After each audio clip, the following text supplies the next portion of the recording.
தமிழுக்கும் வயதாவதில்லை, தமிழ் படித்தவர்களுக்கும் வயதாவதில்லை.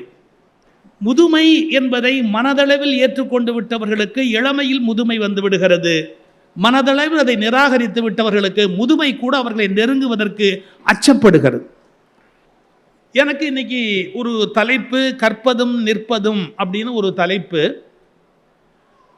ரொம்ப சிம்பிள், திருக்குறளே இருக்கு. கற்க கசடர கற்பவை கற்ற பின் நிற்க அதற்கு தக அப்படின்னு சொல்லியிருக்கிறார் திருவள்ளுவர்.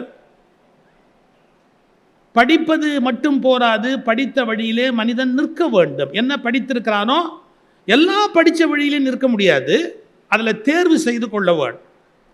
இதெல்லாம் எனக்கு உகப்பானது, எனக்கு சரியானது, இது எனக்கு சரியில்லாதது, என்னால் ஏற்றுக்கொள்ள முடியாதது.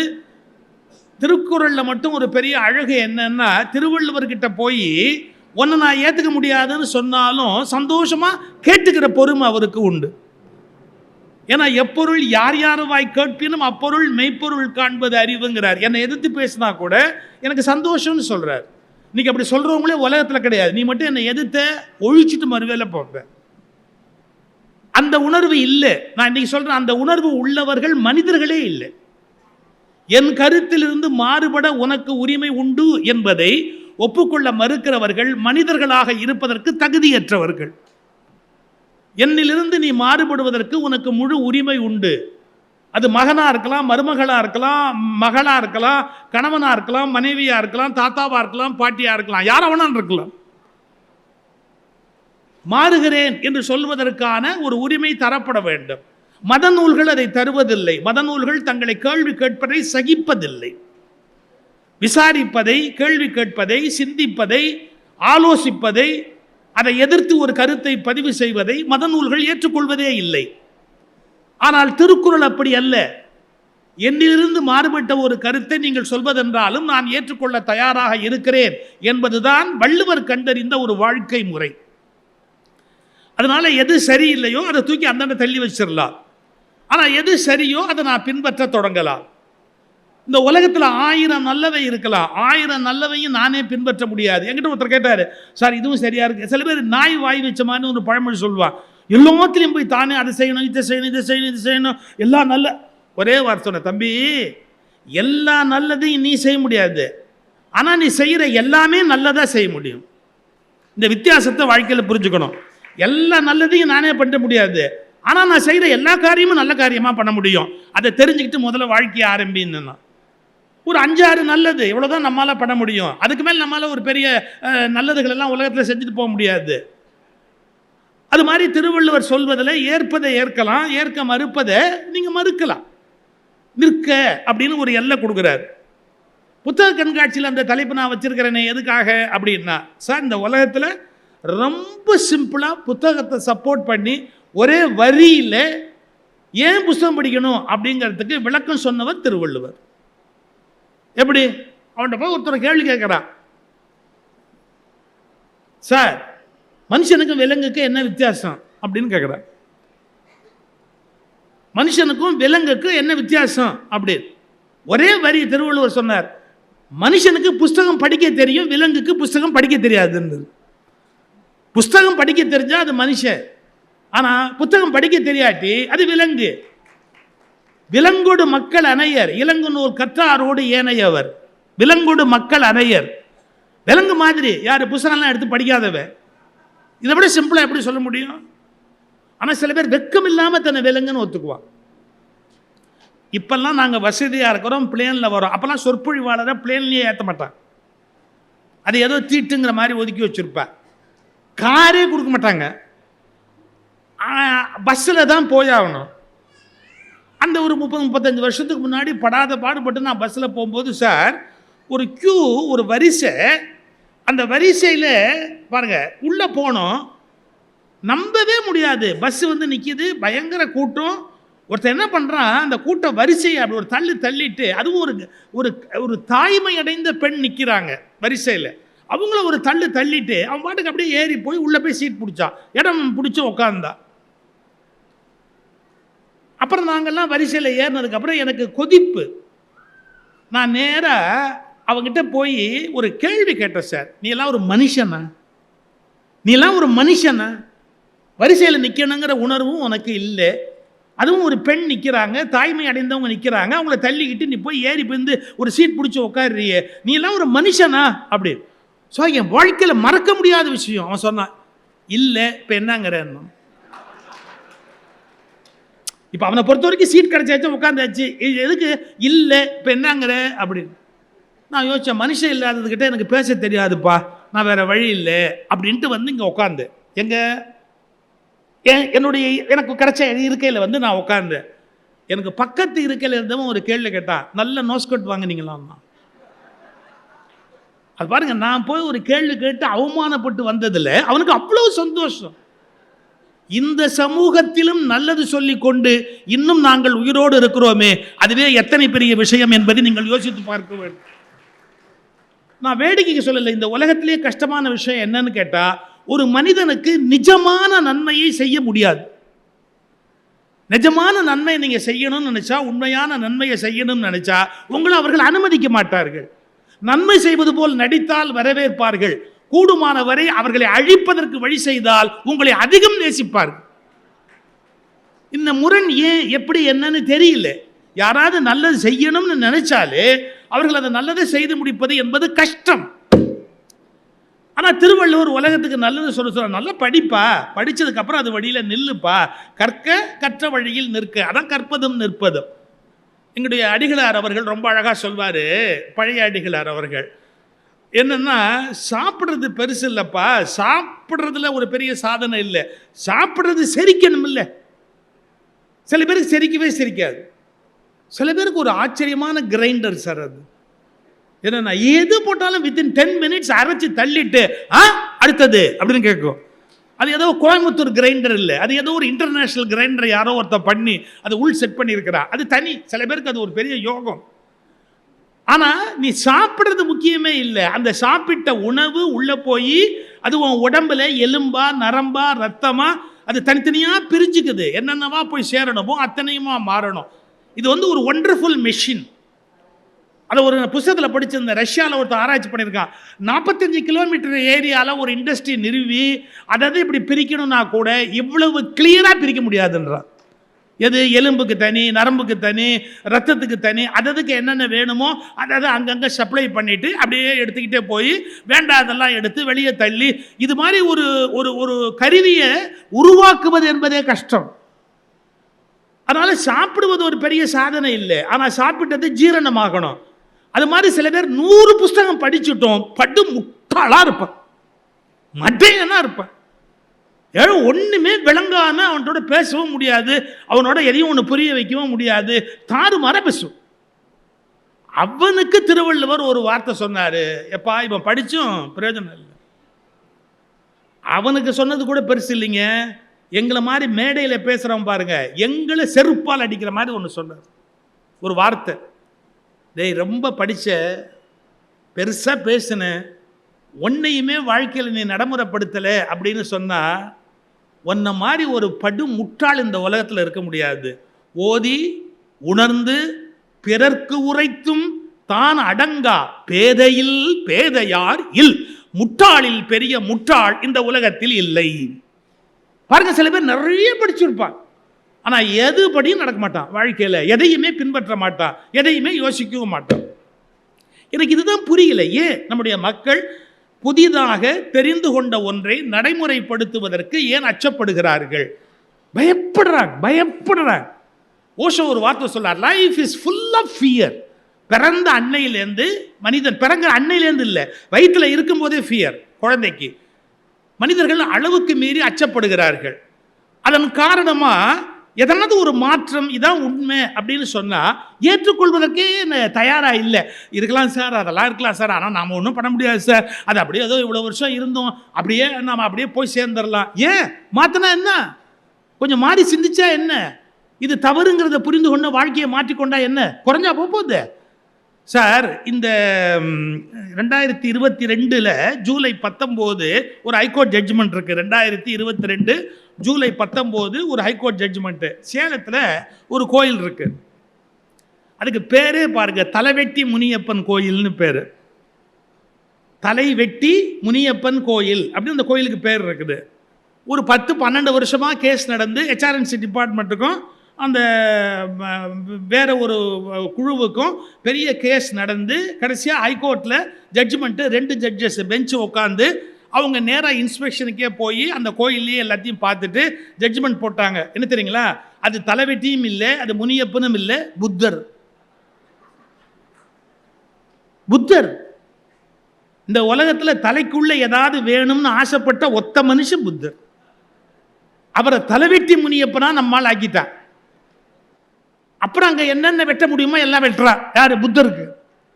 2 ஹைகோர்ட் ஜட்ஜஸ் ஸ்ட்ரைட்டாக போய் ஸ்பாட்டில் இன்ஸ்பெக்ட் பண்ணிட்டு அப்புறமா ஆர்குமெண்ட்ஸையும் வச்சு அவங்க ஜட்ஜ்மெண்ட் போடுறாங்க. என்ன?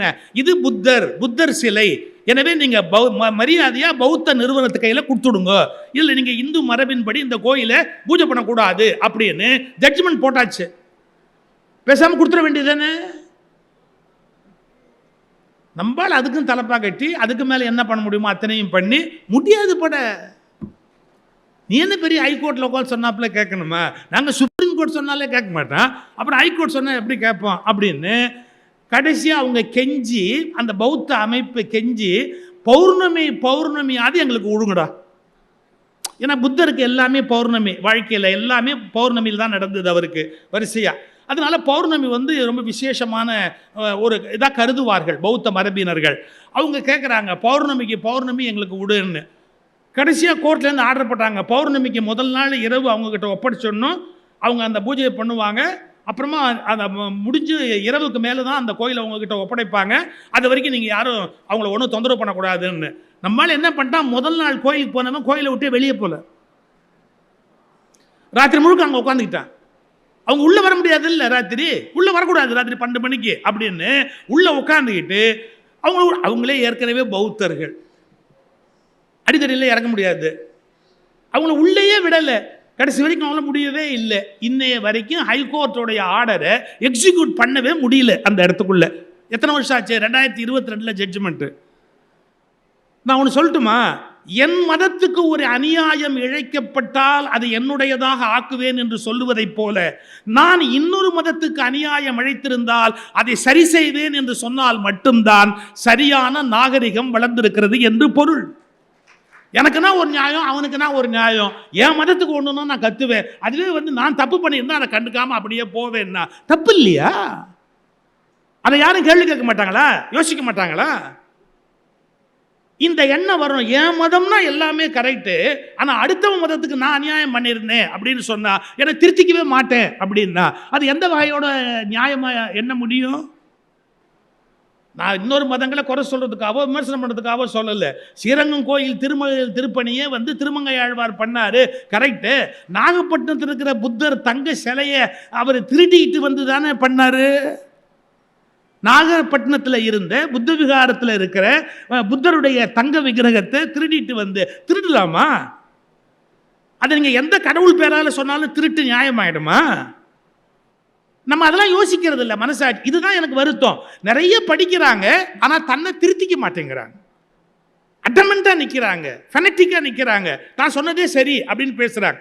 இப்போ நான் ஒரு மதத்து மேலே மட்டுமே ஒரு விமர்சனம் வைக்கிறேன்னு பொருள் அல்ல.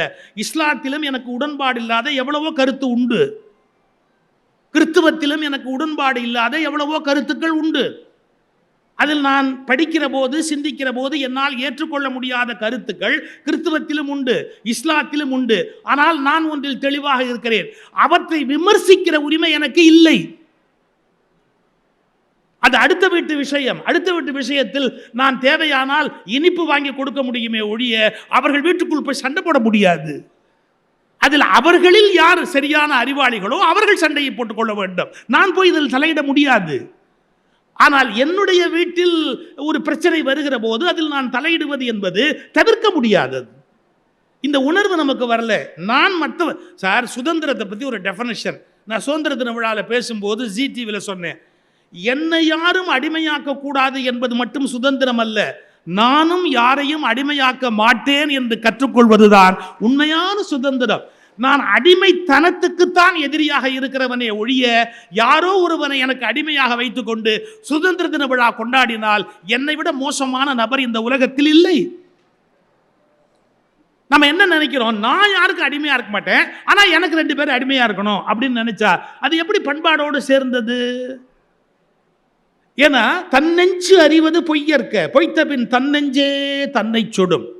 மனத்துக்கண் மாசியில நாதல் அனைத்து அரண். முதல்ல உன் மனசாட்சியை கேளு, நீ சரியா இருக்கியா, நீ பண்றது சரியா, இந்த காரியம் பண்ணலாமா, நம்ம இந்த மாதிரி ஒரு தவறை செய்யறமே அது நியாயமா, எல்லாத்தையும் யோசிக்கணும்.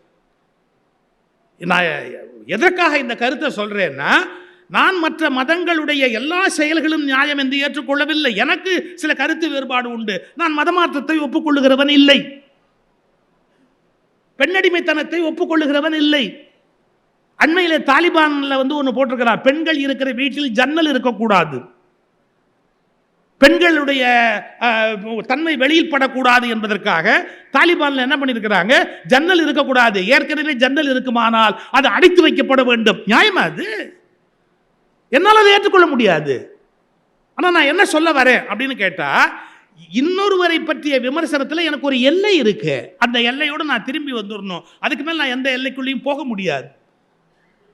ஆனா என்னுடைய மனசாட்சி சொல்லணும், நான் சரியா இருக்கிறேன்னா, என்னுடைய விஷயத்துல நான் நேர்மையா இருக்கிறேன்னா, நான் செய்யக்கூடாத தவறுகளை செய்கிறேனா அப்படிங்கிறத யோசிக்கணும். இந்த நாட்டில் புஸ்தகத்துக்கு பஞ்சமா, இலக்கியங்களுக்கு பஞ்சமா, நூல்களுக்கு பஞ்சமா?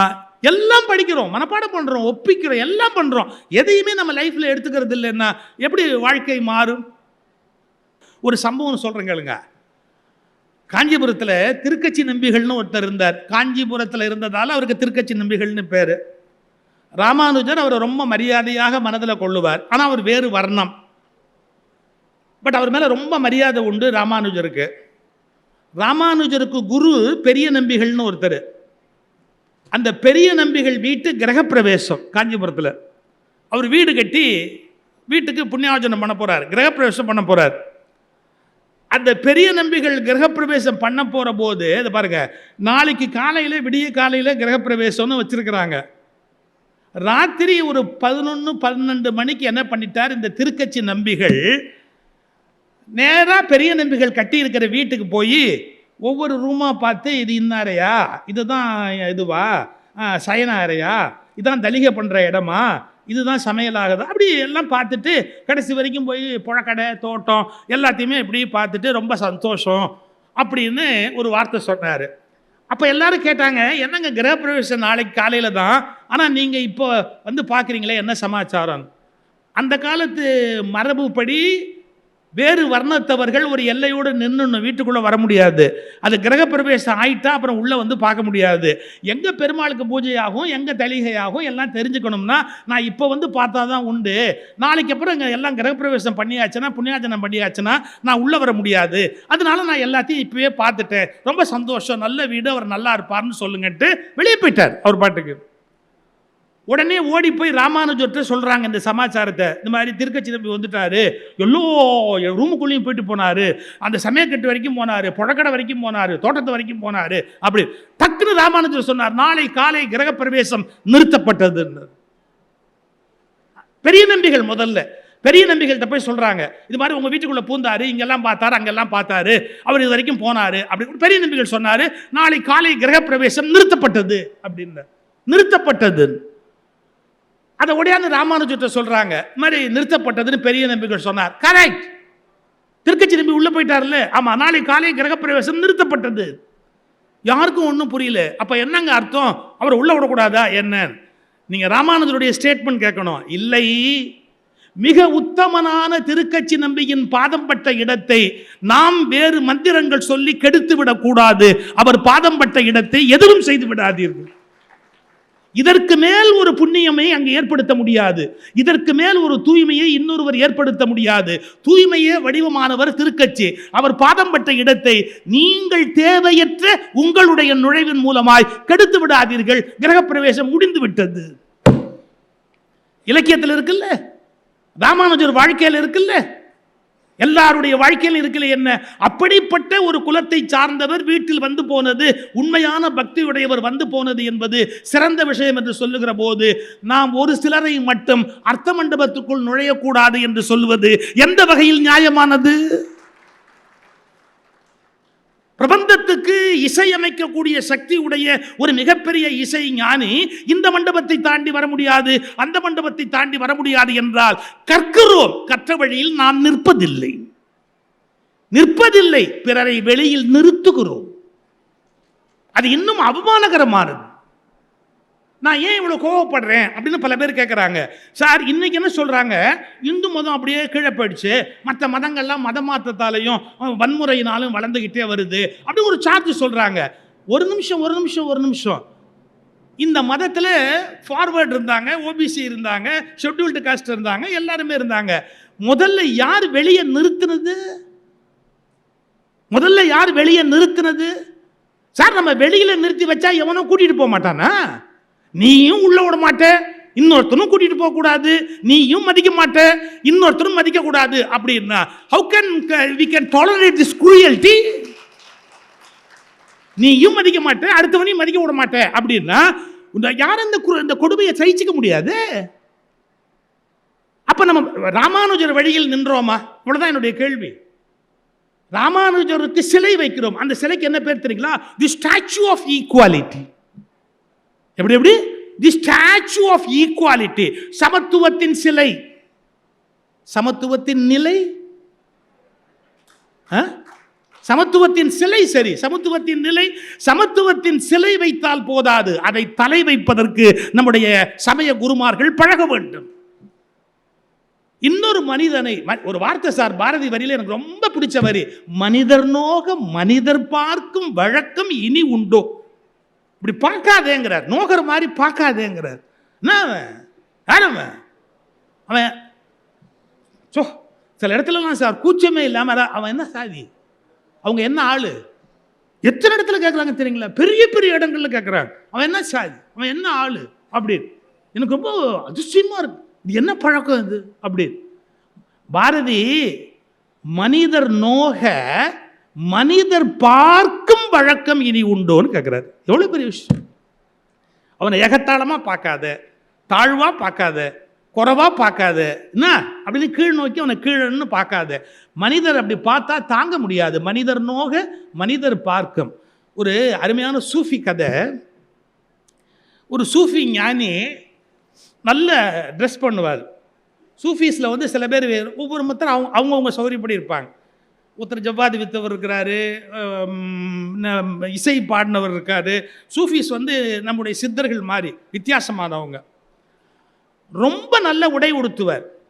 உங்களுக்கு சரியாக புரிஞ்சுக்கணுன்னா எப்படி இந்த ஓஷோ காஸ்ட்லியாக ஒரு ட்ரெஸ் போடுவாரோ அது மாதிரி, இல்லை ஓஷோக்கு அப்புறம் நம்ம நித்யானந்தா எப்படி ட்ரெஸ் பண்ணுவாரோ அது மாதிரி. அவர் கோல்டுலேயே பண்ணுவார், இவர் கொஞ்சம் வேறு மாதிரியான ட்ரெஸ் எல்லாம் பண்ணுவார். இந்த சூஃபி ஞானி நல்ல ட்ரெஸ் பண்ணிட்டு பாருங்களேன். அப்படி போகும்போது ஒரு நாய் படுத்துருக்குது, ஒரு தெரு நாய் படுத்துருக்குது.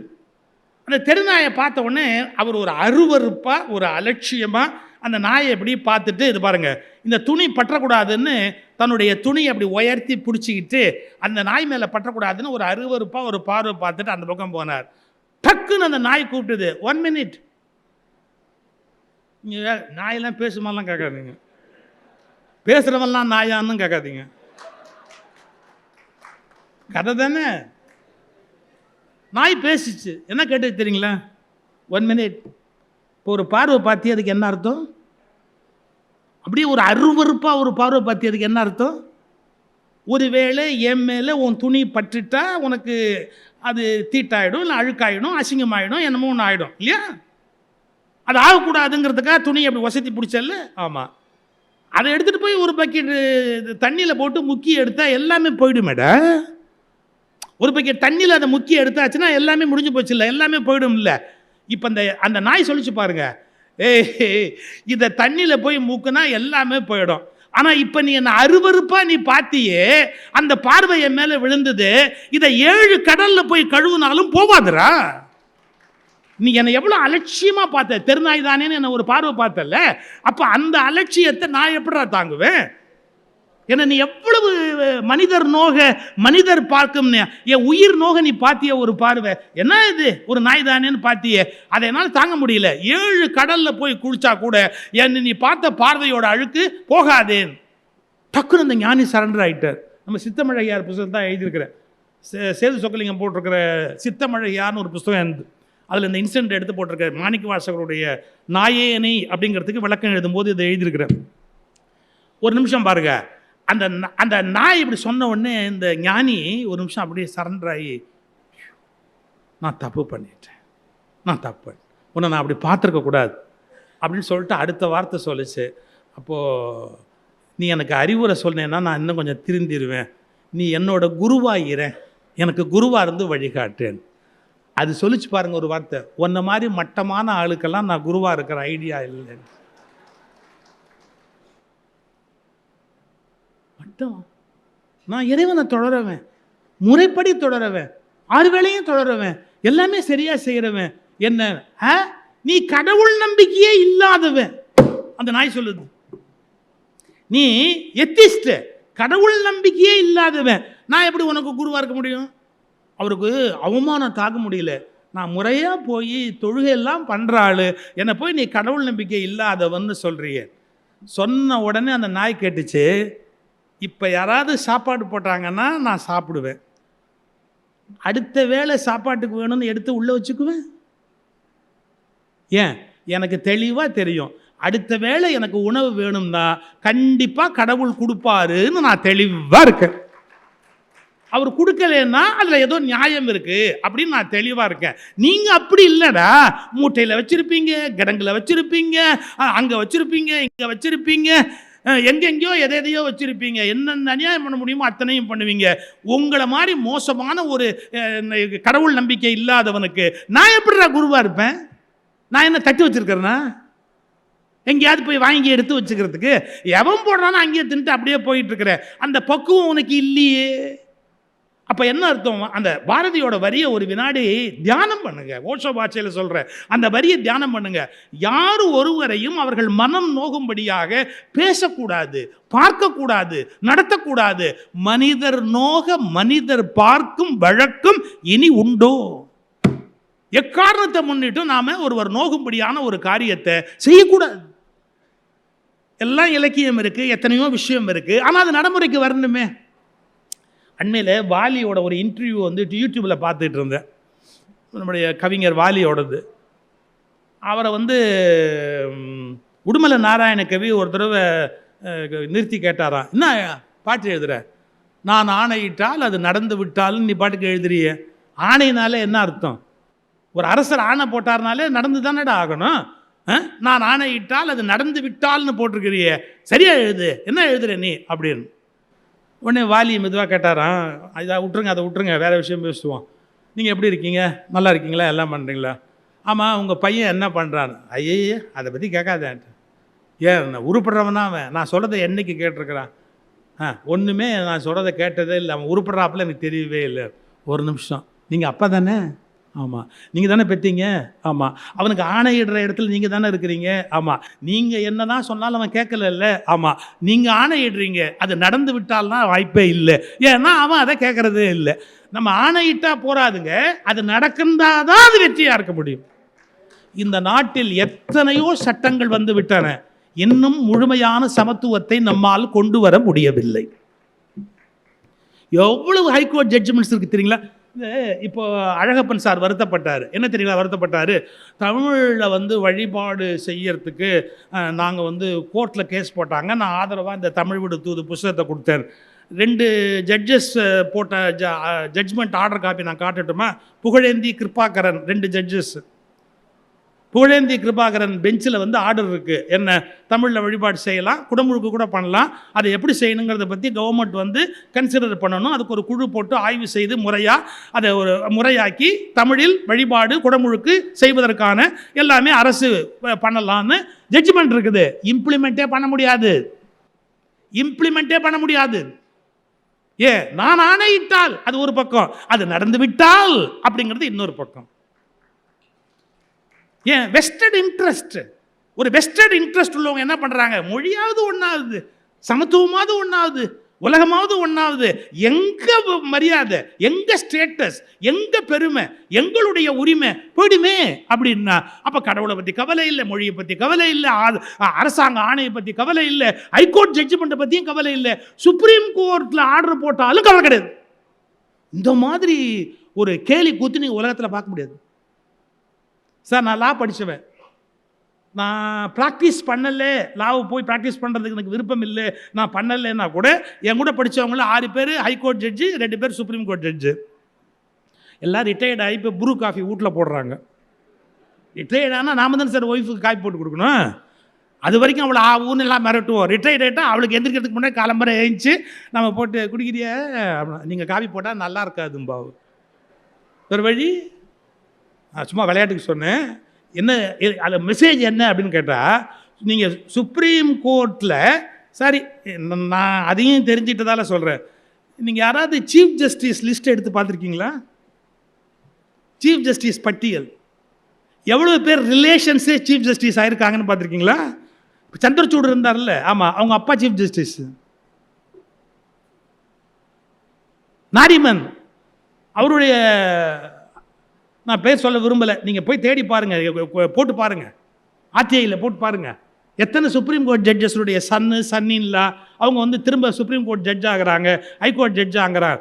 மற்ற இடத்துலெல்லாம் அந்த குடும்பத்தை சார்ந்தவர்கள் வரக்கூடாதுன்னு சொல்கிறோமே, உயர் நீதிமன்றத்திலையும் உச்ச நீதிமன்றத்திலையுமே வருது. நாங்கள் எங்கே போய் முறையிடுவோம்?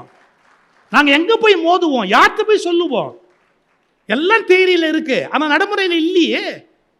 நீதிமன்றங்கள்லேயே எங்களுக்கு நீதி கிடைக்கிறதுக்கு வாய்ப்பு கம்மியாக இருக்குன்னா யார்கிட்ட போய் நாங்கள் அழுவோம்? புரியல எனக்கு. இப்பதான் சிஜே கண்ணா வந்ததுக்கு அப்புறம் அவர் சொல்றாரு, என்ன சொல்லியிருக்கிறாருன்னு கேட்டா, நெப்பாட்டிசம் கோர்ட்ல ஜாஸ்தி ஆயிடுச்சு, வெளியிலேருந்து ஜட்ஜஸ் நம்ம எடுக்கணும், கொஞ்சம் டிரான்ஸ்பரன்சி இருக்கணும் அப்படிங்கிறத இவ்வளவு காலத்துக்கு பிறகு அவர் சிஜே கண்ணா பேசியிருக்காரு. அதுக்கான முயற்சியில் இறங்கி இருக்கிறார். So sincerely appreciate him. அந்த அந்த அந்த தன்னை பற்றிய ஒரு பரிசீலனையாவது அவருக்கு வந்திருக்குது. எனக்கு ரொம்ப பிடிச்ச சுப்ரீம் கோர்ட் ஜட்ஜ், ஏதாவது ஜட்ஜ்மெண்ட் எல்லாம் ரொம்ப நல்லா இருக்கும். நாகரத்னம்மா ரியலி ஒண்டர்ஃபுல் லேடி, ரொம்ப ஆழமான படிப்புடையவங்க, கொஞ்சம் நல்ல திங்கிங், நான் இல்லைன்னு சொல்லலை. ஆனால் அவங்களும் doctor of supreme court judge.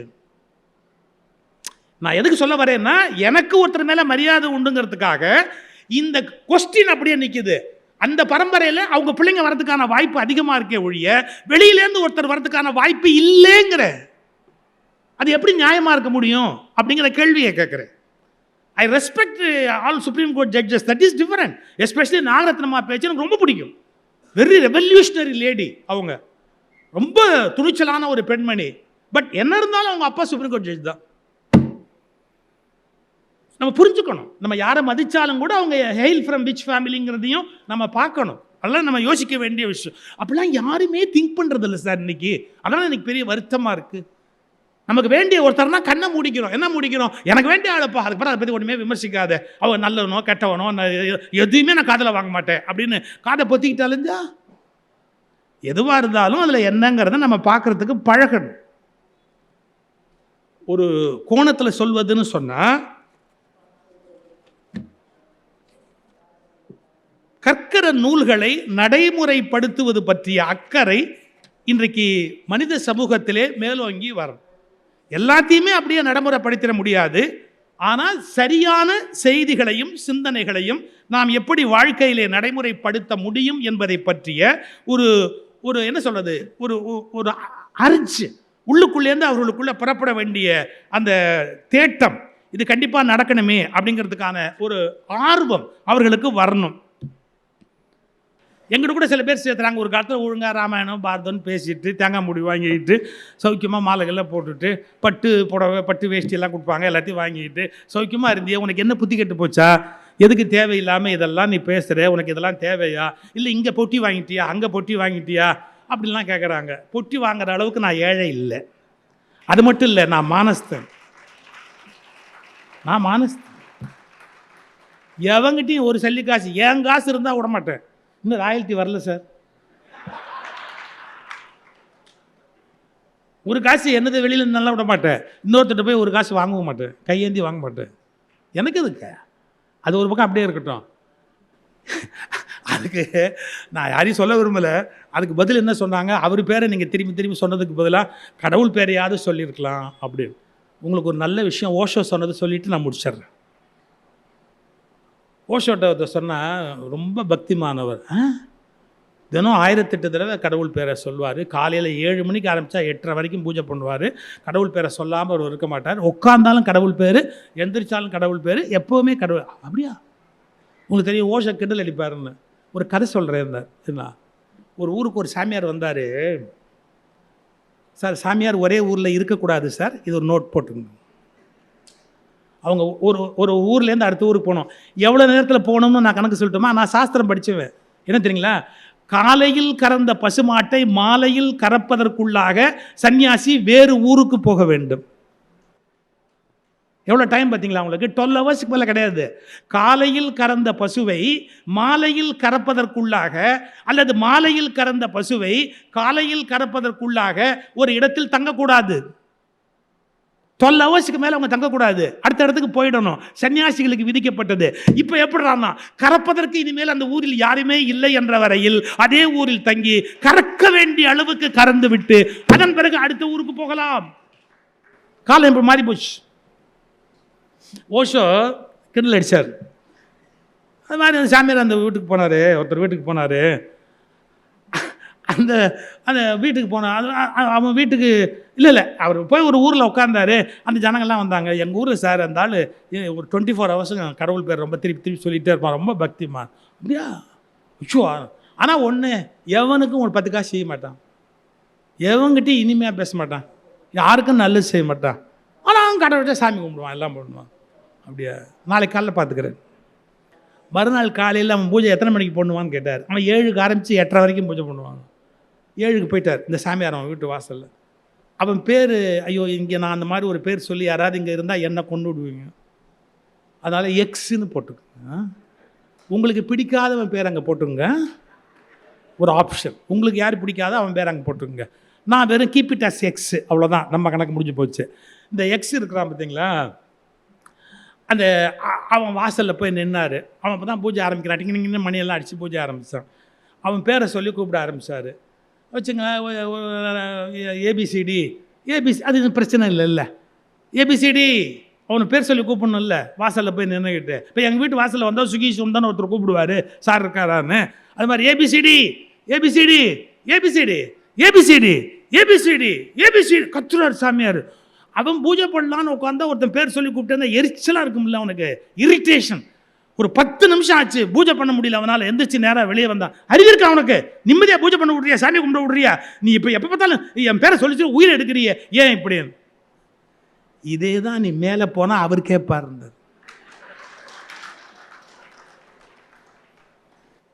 என்னன்னா சும்மா அவர் பேரை கூப்பிட்டே இருந்தால் அவர் என்னடா பண்ணுவார்? அவரை போட்டு இம்சை பண்ணுற, வேற ஏதாவது ஒழுங்காக ஒரு வேலையை பாடுறா.